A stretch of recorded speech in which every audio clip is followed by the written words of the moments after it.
আসলে একটা প্রতিষ্ঠানকে সুন্দর করতে গেলে প্রথম যে ধাপটা এটাই কিন্তু একটা সুশাসন প্রতিষ্ঠা করা। আর সুশাসন প্রতিষ্ঠা না করতে পারলে কিন্তু প্রতিষ্ঠান সামনে আগানো যাবে না। আর সুশাসন প্রতিষ্ঠা করতে গেলে এখানে ন্যায়, নীতি, নিষ্ঠা, তারপরে আপনার দৃষ্টিভঙ্গি, দর্শন, চিন্তা চেতনাকে একত্রে করে এই শাসনটাকে প্রতিষ্ঠা করতে হবে। দক্ষতা এবং অধ্যবসায় এই বিষয়গুলি যদি আমরা এক অঙ্কে আমরা নিয়ে আসতে পারি বা একদিকে এই বিষয়গুলি নিয়ে যদি আমরা সামনে এগোতে পারি তাহলে সুশাসন প্রতিষ্ঠা হবে।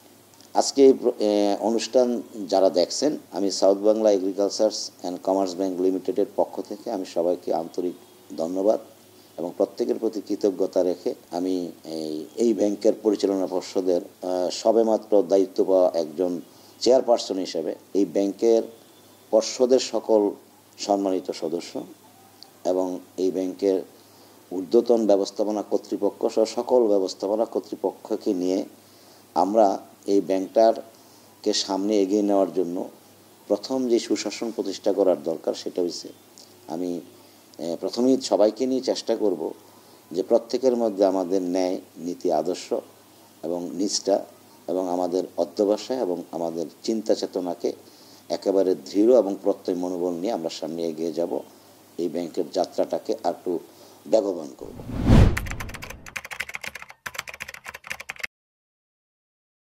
একজন ব্যবসায়ী হিসেবে আমি প্রথম উত্তর দিই আপনার। একজন ব্যবসায়ী হিসেবে আমরা যে প্রোডাক্টটা আমরা করি সেটা যেহেতু আমাদের দেশের বাইরে বাজারজাত হচ্ছে, তার বিনিময়ে যে আমরা বৈদেশিক মুদ্রা অর্জন করছি, সেটা তো একজন ব্যবসায়ী হিসেবে আমার এই অর্জনটা দেশের জাতীয় স্বার্থে মারাত্মক ভূমিকা রাখছে, এটা বলার অপেক্ষা রাখে না। আর পাশাপাশি আমি ব্যাংকার না, আমি কিন্তু একজন ব্যবসায়ী থেকে এই ব্যাংকের একজন বিনিয়োগকারী হিসেবে একটা পর্ষদের নীতি নির্ধারণী ফর্মের একটা মেম্বার। প্রতিষ্ঠানটিকে আমরা আমাদের বিভিন্ন নীতি এবং নৈতিকতা এবং আদর্শের মাধ্যমে বা আমাদের নতুন নতুন চিন্তা চেতনার মাধ্যমে এই প্রতিষ্ঠানটি আমরা একটা এই ব্যাংক প্রতিষ্ঠানটিকে আমরা সামনে এগিয়ে নিয়ে যাব, তারই নীতি নির্ধারণী ফর্মের আমি একটা মেম্বার মাত্র। তো আমাদের কাজ থাকবে যে আমরা আমাদের সম্মানিত ব্যবস্থাপনা কর্তৃপক্ষকে আমাদের সমস্ত নিয়ন্ত্রণকারী সংস্থার দিক নির্দেশনা যে সমস্ত বিষয়ের উপর আছে সেইগুলিকে প্রতিপালন সাপেক্ষে আমরা এই ব্যাংকের যত রকমের নতুন নতুন চিন্তা চেতনা, কাজকর্ম, নতুন নতুন প্রোডাক্ট, নতুন নতুন চমক দেখে আমরা ব্যাংকটাকে সামনে এগিয়ে নেওয়ার জন্য আমরা সবসময় বদ্ধপরিকর ছিলাম, এখনও আছি এবং আগামী দিনে সেটাকে আরও শক্তিশালী করব।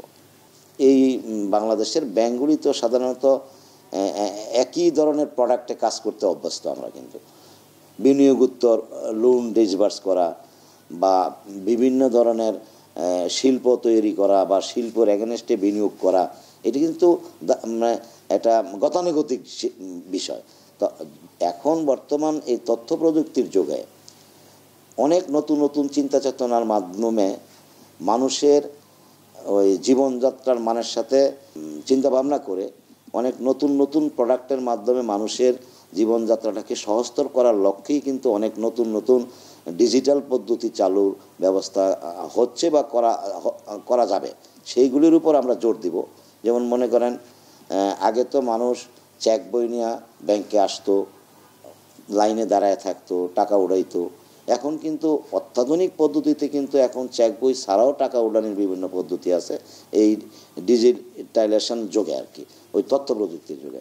আমরা সেদিকে আগায় যাওয়ার চিন্তা ভাবনা করছি, যেহেতু ব্যাংকটা একেবারে শেষ প্রজন্মের ব্যাংক, আমাদের খুব একটা বেশি দিন হয় নাই, তো আমরা নতুন নতুন এই সমস্ত মানুষের আকর্ষণীয় প্রোডাক্টগুলি সামনে নিয়ে কিন্তু এই ব্যাংক আগামী দিনে এগিয়ে যাবে, এটি আমাদের চিন্তা চেতনা। এবং এই সমস্ত বিষয় নিয়ে আমরা আমাদের পর্ষদে আলোচনা করে আমরা কি করলে গ্রাহকের কষ্ট কম হবে এবং তার উপযুক্ত সেবা সে তার জায়গায় বসে ফেরত পাবে, এই সমস্ত বিষয় নিয়ে আমরা কাজ করে যাচ্ছি।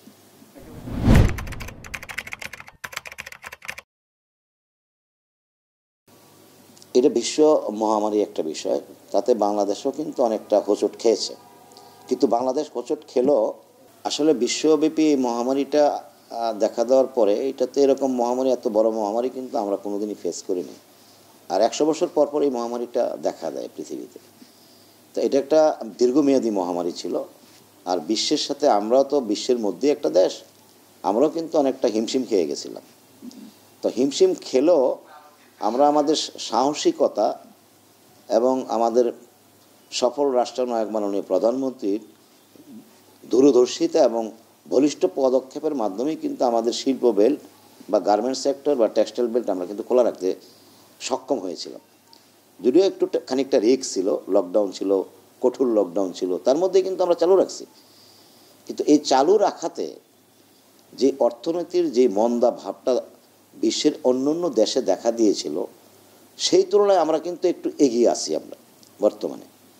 আর এইটা আগামী দিনে আরও প্রবল এবং বেগবান করার জন্য সাধারণত যে টাইমটা, অর্থাৎ প্রায় 18 মাসের মতো এই মহামারীটা কম বেশি স্থায়ী ছিল। এখন হয়তো এই বিশ্বব্যাপী টিকা প্রদানের বিষয়টি যখন অনেক বেশি গণহারে শুরু হলো, তাতে অনেক দেশেই কিন্তু এটা আস্তে আস্তে আস্তে আস্তে নিবৃত্তির দিকে যাচ্ছে, এবং বাংলাদেশও তার মধ্যে একটা। তো যেহেতু আমরা এই কঠিন দুর্দিনটা কাটিয়ে এখন আমরা সামনে এগিয়ে যাওয়ার সময়, আমার মনে হয় পিছনের এই যে ক্ষতিটা হয়েছে এটা পুষিয়ে নেওয়ার জন্য আগামী দিনে আমাদের সব সাইড থেকে আরও এই বিশ্বের এই প্রতিযোগিতার বাজারে আমাদেরকে নতুন নতুন যে সমস্ত বায়াররা আমাদেরকে অনেক ক্ষেত্রে হয়তো চায়নার উপর নির্ভরশীল ছিল, বা আমাদের সবচেয়ে বড় প্রতিদ্বন্দ্বী তো চায়না, তাদের যে ব্র্যান্ডেড বায়ার ছিল অনেক বড় বড়, সেইগুলিকে আমাদের দেশমুখী করা, অর্থাৎ তারা যাতে অনেক দামি কাপড় নিতে পারে বা তারা অনেক ভালো প্রাইস দিতে পারে, এটা একটা বিষয়। আরেকটা বিষয় হচ্ছে যে আমাদের এই ব্যবসার সাথে জড়িত আমাদের সরকার বাহাদুরের অনেকগুলি সংস্থা আছে, এটা তো নিশ্চয়ই জানেন। একেবারেই এনবিআর থেকে শুরু করে অনেকগুলি সংস্থার সাথে এটার সমন্বয়। এই সংস্থাগুলি আমাদের এই ব্যবসাটাকে বিশ্বের মানচিত্রে যে ধাক্কা আমরা খেয়েছি, সেই ধাক্কা থেকে কাটিয়ে ওঠা বা পুষিয়ে ওঠার জন্য এই সংস্থাগুলিরও কিছু আইন নিয়মকানুন অনেকটা সহনশীল পর্যায়ে রাখলে আমরা আগামী দিনে যদি এই যেই ভলিউমে আছি, ভলিউমটা যদি আমরা বাড়াইতে পারি, সাধারণত এটা তো সবাই জানে যে উৎপাদন বাড়লে, চাহিদা বাড়লে উৎপাদন বাড়ে। তো চাহিদা তো বিশ্বে আছে। এখন আমরা যদি অন্যান্য দেশের চেয়ে আমাদের উৎপাদন মাত্রাটা বাড়ায় নিয়ে আমরা পিছনের ঘাটতিটাকে পরিপূরণ করতে পারি, তাহলে আমরা মনে হয় বিগত দিনের এই লসটাকে পুষিয়ে যেতে পারবো বা আমরা পোষায় নিতে পারবো। এবং তাতে শুধু একটা আমাদের ব্যবসায়ী হিসেবে আমাদেরই উপকার হবে না, আমরা এই দেশের জন্য একটা বিশাল বড় কিছু উপহার দিতে পারবো। এটি আমার ব্যবসায়ীদের প্রতি আমার অনুরোধ থাকবে যে আমাদের যে সমস্ত দামি বায়ারদের নিয়ে আমরা বিগত দিনে কাজ করছি বা আমরা চলছি, তাদের চেয়েও অনেক প্রাইস ভালো দেয় এরকম বায়ারের সংস্থান করা, তাদেরকে আমাদের দেশে আমন্ত্রণ জানানো, তাদের যে ধরনের কোয়ালিটি চাহিদা আছে সেটাকে পরিপূরণ করা এবং তাদেরকে আকর্ষণীয় করে তোলা, এটা হবে আমাদের সকলের কাজ। এবং নতুন নতুন বাজারে ঢোকা এবং নতুন বাজারের চাহিদা অনুযায়ী নতুন বাজার তৈরি করা, এটা হবে আমাদের জন্য, সবার জন্য একযোগে কাজ।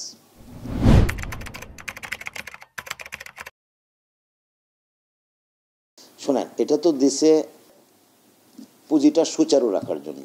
এই জন্য মাননীয় রাষ্ট্রনায়ক, মাননীয় প্রধানমন্ত্রীকে ওনার এই সঠিক পদক্ষেপের জন্য আমার এই ব্যাংকের তরফ থেকে, বিশেষ করে south Bangla agricultures and commerce ব্যাংকের তরফ থেকে যারা এখানে আমরা আছি, সকলের তরফ থেকে ওনাকে কৃতজ্ঞতা সহ ধন্যবাদ জানাচ্ছি। আর উনি যেই টাকাটা আমাদেরকে দিছে, আমাদের নিয়ম কি, যে সমস্ত সফল ব্যবসায়ীরা এই মহামারীতে ব্যবসা করতে গিয়ে হোঁচট খাওয়ার মতো অবস্থায় ছিল, তাদেরকে সাপোর্ট করা এবং তাদেরকে ব্যবসা চালু রাখার ব্যবস্থা করা, এবং এই খাতে আমাদের সঠিকভাবে টাকাটা ব্যয় হচ্ছে কিনা ওই দিকে দৃষ্টিভঙ্গি রাখা, যেটা নিয়ন্ত্রণকারী সংস্থা অর্থাৎ বাংলাদেশ ব্যাংকের নির্দেশনা দেওয়া আছে, সেই নির্দেশনা অনুযায়ী সেটাকে প্রতিপালন করা। এটাই হচ্ছে আমাদের ব্যাংকের কাজ।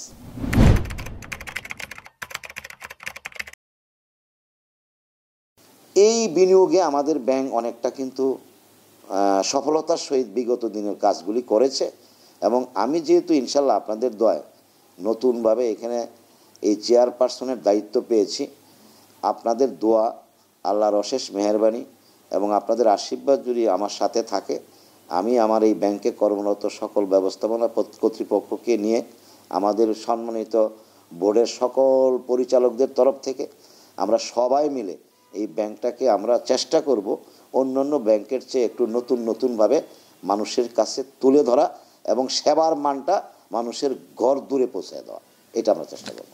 আমার সিএসআরটা কিন্তু আজকে এই ব্যাংকের কারণে না, আমার এই সিএসআর কিন্তু 32 বছরের এই সিএসআর। আমি আমার ব্যবসা যেদিন থেকে শুরু করেছি সেই দিনে একটা ব্যবসায়ের একটা আয়ের একটা অংশ কিন্তু আমার প্রয়াত পিতা মজিদ মোল্লা মহোদয়ের নামে যে ফাউন্ডেশন আছে সেই জায়গায় এটা কিন্তু মানে ডিপোজিট হয়। সেই ডিপোজিটটা আমরা প্রত্যেক মাসে বিভিন্ন পদ্ধতিতে অর্থাৎ পঞ্চমুখী পরিকল্পনার মাধ্যমে কিন্তু আমরা এই সিএসআরটা ব্যয় করি। তার মধ্যে সর্বোচ্চ ব্যয় হয় আপনার শিক্ষা খাতে এবং চিকিৎসা খাতে, মানুষের আবাসন খাতে, মানুষের কর্মসংস্থান খাতে, এবং আরেকটা ব্যয় হয় যেটা নাকি আল্লাহর ঘর নির্মাণ, অর্থাৎ আল্লাহর ঘর নির্মাণ বলতে মসজিদ নির্মাণ এবং আল্লাহর মেহমান পালা, যেই সমস্ত ছেলে মেয়েদের একেবারেই বাপ মা দুইটাই এই পৃথিবীর থেকে হারিয়ে গেছে, তাদেরকে খোরাকির মাধ্যমে একটা ফান্ড কিন্তু ব্যয় হয়। এই সিএসআর পঞ্চমুখী পরিকল্পনার মধ্যে এটা কিন্তু আমি আজকে ব্যাংকে আছি 9 বছর যাবৎ, আর ব্যাংক থেকে এই সিএসআর যেটা ব্যাংকের সিএসআর এটা কিন্তু আমরা ওই খাতে ব্যয় করার কোনো সুযোগ নেই, কিন্তু আমি যে সিএসআরটা ব্যয় করি এটা হচ্ছে আমার ব্যবসায়িক আয়ের একটা অংশ সিএসআর হিসেবে আমি ব্যয় করি, এবং এতে অনেক সফলতা পেয়েছি আমি।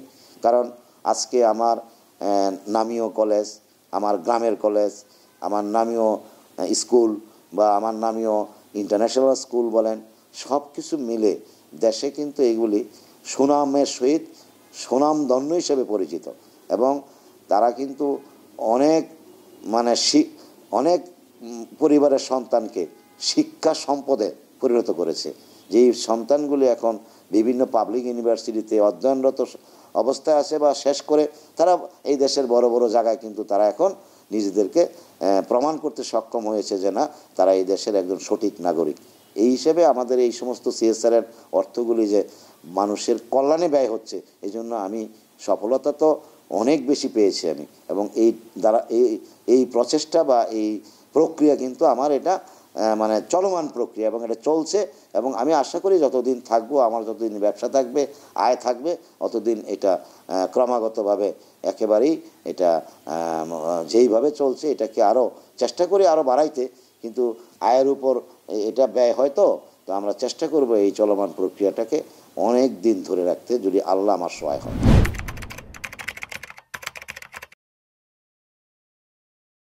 আসলে এটা কিন্তু বাংলাদেশ ব্যাংকের একটা নির্দেশনা আছে যে একেবারেই মফস্বলে অর্থাৎ রুরাল এরিয়ায় ব্যাংকের সেবা পৌঁছে দেওয়া। এখন কিন্তু বাংলাদেশ ব্যাংক একটা এই অলরেডি আমাদের নিয়ন্ত্রণকারী সংস্থাও কিন্তু গাইডলাইনে লেখা আছে, একটা ব্রাঞ্চ আপনি আরবান করলে আরেকটা ব্রাঞ্চ আপনি রুরাল করতে হবে। তা আমরা কিন্তু সেই প্রক্রিয়ার মধ্যেই আছি।